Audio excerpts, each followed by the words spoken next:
ఎవరు శత్రువులో ఎవరు మిత్రులో గ్రహించడం చాలా కష్టమయ్యా. నిజంగా కష్టమా కాదా? ఈవేళ 4 మెసేజీలు పంపగానే మనకి ఫ్రెండ్ అయిపోతాడా?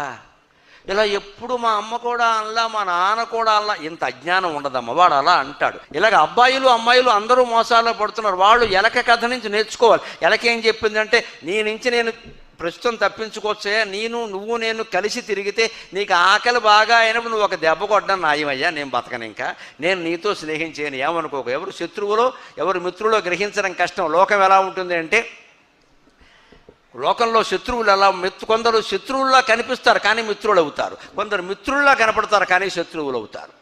సూక్ష్మ వెరవతి దుర్లభంబు అరుಳು వీరెన నుండి మిత్రభావమును బొరయిడిని. కొందరిని మనం చూడగానే చూడండి, మనుషుల్లో ముభావంగా ఉంటారు, రిజర్వ్డ్ అంటారు వాళ్ళు. అది వాళ్ళ స్వభావం. అది మనం ఏమనుకుంటాం, పలకరిస్తే కూడా మాట్లాడట్లా, అప్పటి నుంచే ద్వేషభావం పెంచేసుకుంటాం వాళ్ళ మీద.